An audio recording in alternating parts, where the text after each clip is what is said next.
Hey, what's up everybody? This is Mr. 008 here, and today I have for you a quick video regarding a test that I want to conduct in regards to the new Paragon synergy between the Navarch of the Seas and the Goliath Doomship. So let's get both Paragons here. I'm not going to do anything super fancy, just simple degree 1 Paragons, and we will get the Ace as well. And we will see how strong this tower is with the buff compared to without the buff. So actually I'm going to sell this first. So let's sell that. Let's just see how this Paragon is by itself in terms of raw damage output. And I'm not going to do any micro, I'm just going to let the tower do its own thing. And I'm going to do a two-part test for this. For part 1, we're just going to compare raw damage output without the buff compared to with the buff. And then for the second part, I will focus on both the raw damage and on the ability. So we dealt 391,600 damage, so nearly 400,000 right there, with the Goliath Doomship degree 1, without the carrier flagship buff.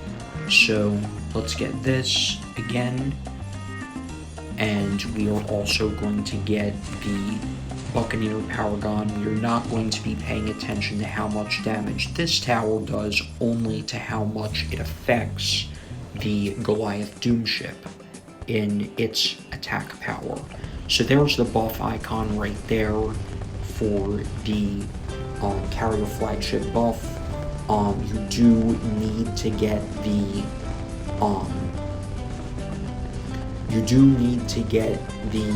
Navarch of the Seas in order to buff the Ace Paragon. You cannot just get the 5th tier Buccaneer in order to do that, just to make sure you guys know. So let's take a look at the damage output now. 506,700 damage.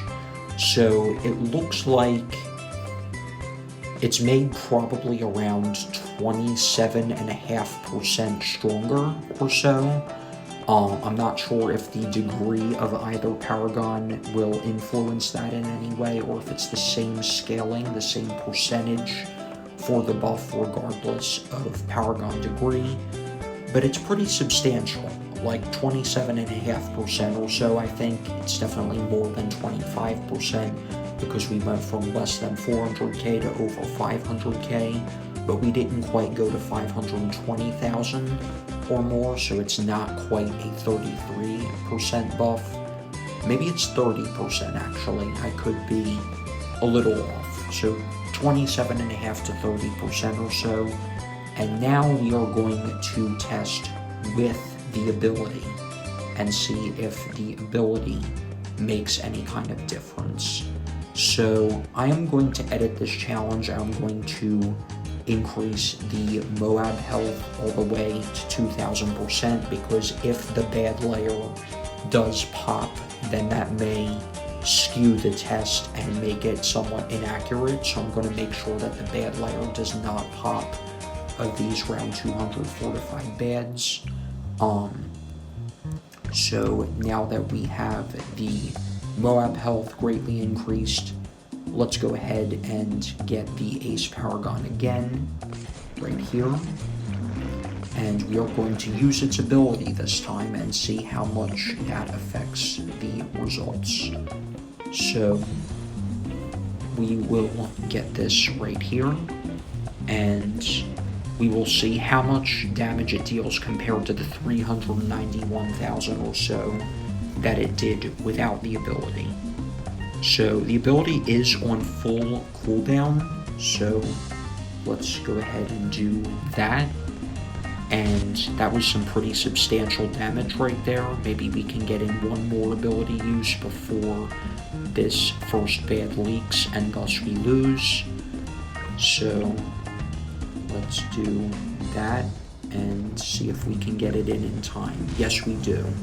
So let's take a look at the pop count now. 824,200. So it's more than twice as powerful with its ability than without, assuming you get at least 2 ability uses out of it. So that's pretty interesting. Let's check and see if this relation on the damage scaling of the ability is affected or not by the Buccaneer Paragon. So let's get this once again, and we will also get the 5th tiers here.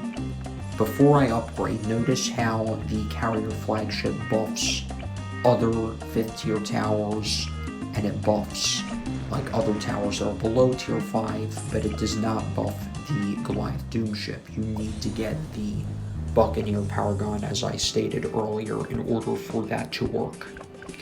So let's try this now. I am not going to be paying attention at all to the amount of damage dealt by the Navarch. I'm only going to be focused on the Doomship, just to see how things play out with this. So let's put the ability path right there or so and see how this ends up getting changed, if at all. So there we go again with the second ability usage. Let's review the map. So now it's 942,700 damage. So I think it was about 800,000 without the Navarch. So the overall increase seems to be about the same, about 130 to 140,000 extra damage or extra pops with the Navarch buff compared to without. So it's a substantial buff to the raw popping power, but I don't think it affects the ability in any way. And that's what I was trying to figure out with this video. So I think we have our results, guys. So just in case you guys are curious how much damage the Navarch did, it did 690,000, which is more than the Ace would have done without the ability usage, even with the buff. But yeah, it's pretty interesting. So I think that this buff is useful. It's definitely something that you should get, but take note that it only affects the base attacks, the passive attacks of the Goliath Doomship. It does not affect the active ability. So that's going to wrap it up for today's video, you guys. Thank you all for watching. I hope you've enjoyed. If you have enjoyed this video, make sure to leave a like and subscribe for more interesting content. And I will talk to you all again in the next video. Peace out.